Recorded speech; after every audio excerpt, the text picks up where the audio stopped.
get this done so we can get over to the float.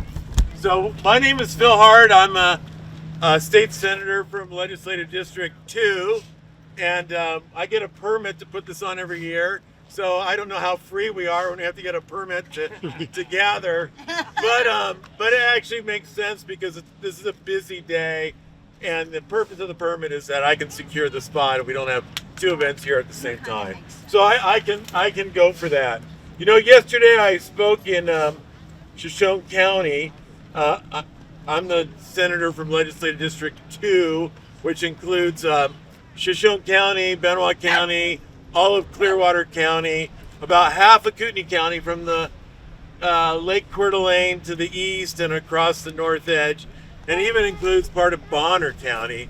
So it takes about 5.5 to 6 hours to drive from one end to the other. But I spoke about the Bill of Rights yesterday, and in particular about a court case that involved a friend of mine who went to the Supreme Court, Dick Heller, and the Supreme Court ruled he had an individual right to keep and bear arms, but that right only applied in the District of Columbia and the other federal areas. And the night before they had the oral arguments, it was in March in Washington, D.C., people lined up on the sidewalk and spent the night on the sidewalk so they could get in early.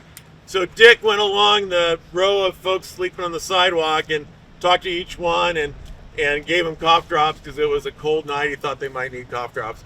Anyways, in that line was a couple, the Larsons, and the Larsons were co-plaintiffs on a case in Chicago called Larson and McDonald versus City of Chicago. They changed the name of it to McDonald versus Chicago.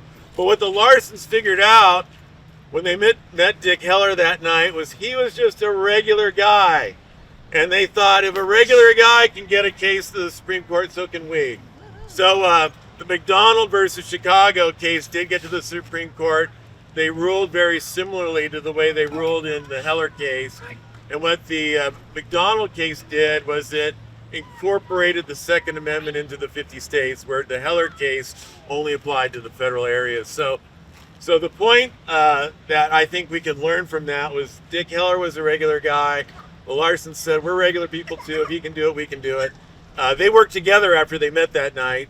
And so what we have to do is irregardless of what you think your talents are or where you fall into the political process, when we see abuses, we need to weigh in on it, because we're here to maintain the principles and the issues that our founders founded this country over.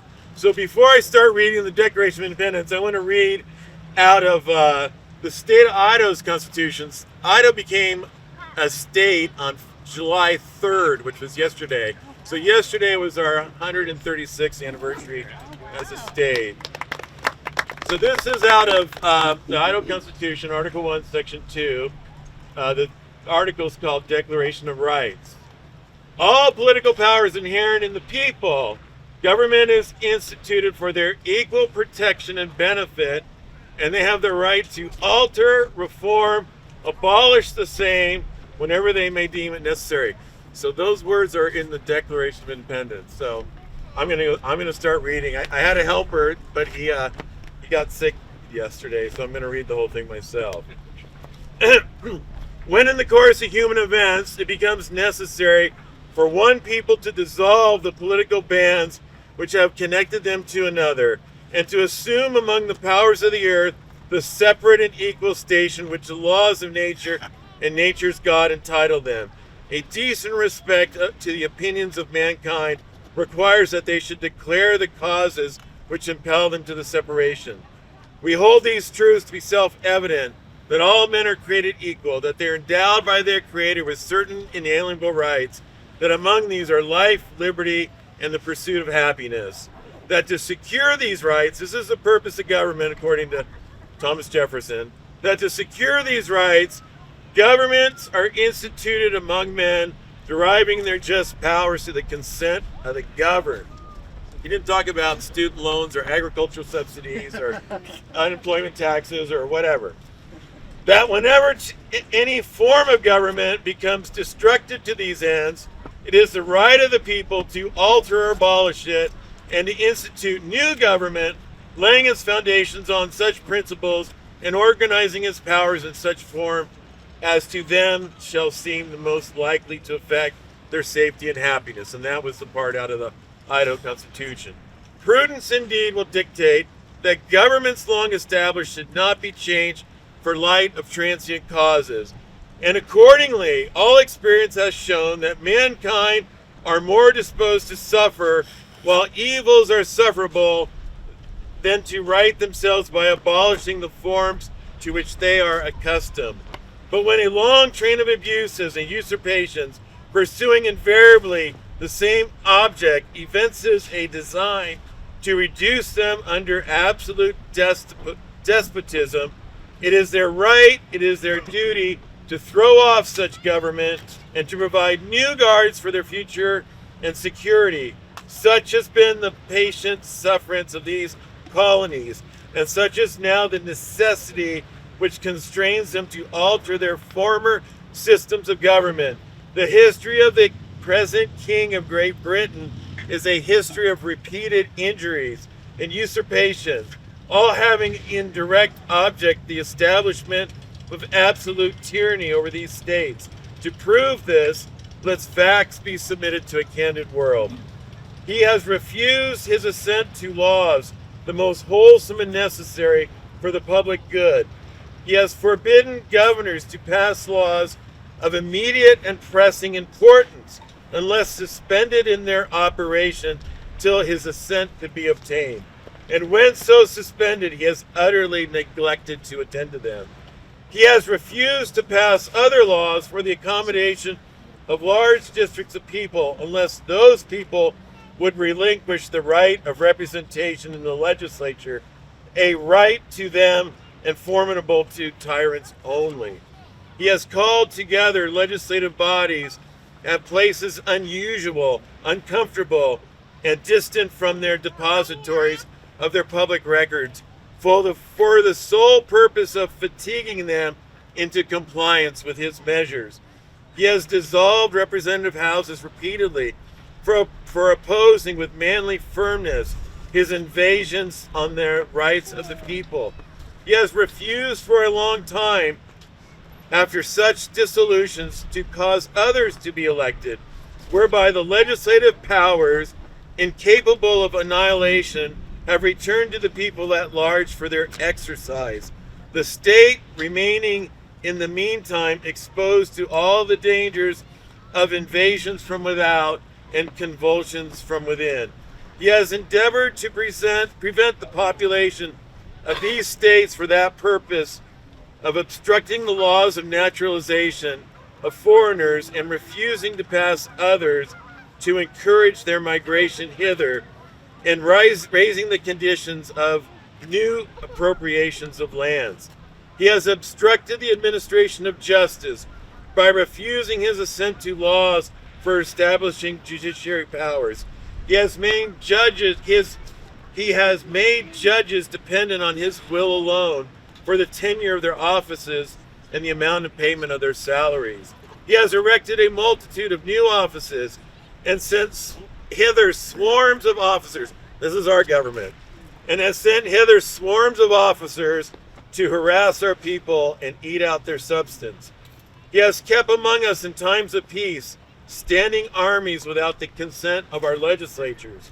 He has affected to render the military independent and superior of the civil power.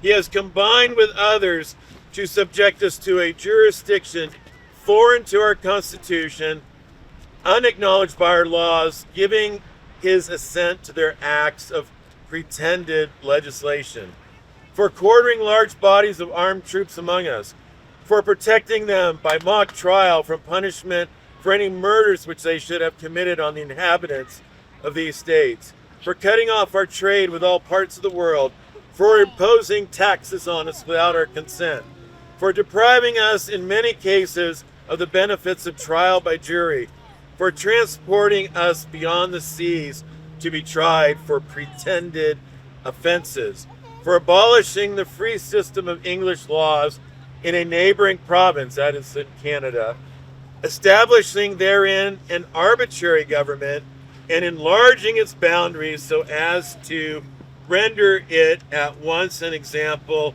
and fit instrument for introducing the same absolute rule into these colonies, for taking away our charters, abolishing our most valuable laws, and altering fundamentally the forms of our government, for suspending our own legislatures and declaring themselves invested with power to legislate for us in all cases whatsoever. He has abdicted government here by declaring us out of his protection and waging war against us. He has plundered our seas, ravaged our coasts, burnt our towns, and destroyed the lives of our people. He is at this time transporting large armies of foreign mercenaries to complete the works of death, dissolution, and tyranny already begun with circumstances of cruelty scarcely paralleled in the most barbarous ages and totally unworthy of the head of a civilized nation. He has constrained our fellow citizens taken captive on the high seas to bear arms against their country and become the executioners of their friends and brethren, or to fall themselves by their hands. He has excited domestic insurrections among us and has endeavored to bring on the inhabitants of our frontiers the merciless Indian savages whose known rule of welfare is an undistinguishable destruction of all ages, sexes, and conditions. In every stage of these oppressions, we have petitioned for redress in the most humble terms. Our repeated petitions have been answered only by repeated injury. A prince whose character is thus marked by every act which may define a tyrant is unfit to be the ruler of a free people. Nor have we been wanting in attentions of our British brethren. We have warned them from time to time of attempts by their legislature to extend an unwarrantable jurisdiction over us. We have reminded them of the circumstances of our immigration and settlement here.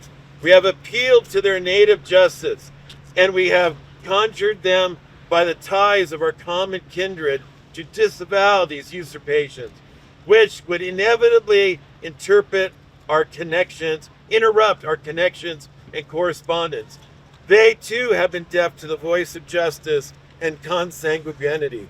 We must therefore acquiesce in the necessity which denounces our separation, and to hold them as we hold the rest of mankind, enemies in war, in peace friends. We therefore, the representatives of the United States of America in General Congress, assembled, appealing to the Supreme Judge of the world for the rectitude of our intentions, do in the name and the authority of the good people of these colonies solemnly publish and declare that these United States are and of right ought to be free and independent states, and that they are absolved from all allegiance to the British Crown, and that all political connection between them and the state of Great Britain is and ought to be totally dissolved, and as free and independent states, they will have full power to levy war, conclude peace, conduct alliances, establish commerce, and to do all other acts and things which independent states might and of right do. And for the support of this declaration, with firm reliance on the protection of divine providence, we mutually pledge to each other our lives, our fortunes, and our sacred honor.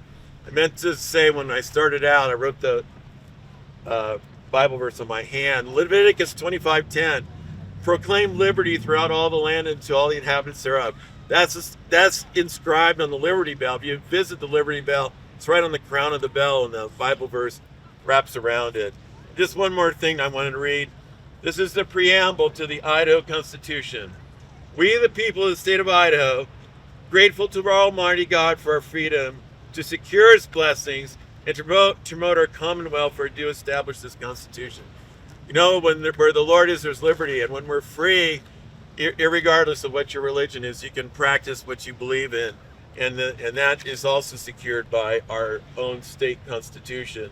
And we've got to fight for these rights. I appreciate all of you coming out here. I've got to get to the parade, but let's remember what our founders did. And as I read these grievances that the colonists had, a lot of them apply today. So we need to remind our elected officials what it was that made America different from all the other nations. Thank you for being here. Enjoy the 4th, and let's have another 250 years. Thank you, Bill. I'd like to throw something else out here that the Fifth Dimension, a singing group back in the 70s, did the intro to the Declaration of Independence as a song. And I always used to call into the radio stations and request it. And I never heard it. So I finally called into management. They said, that song is too...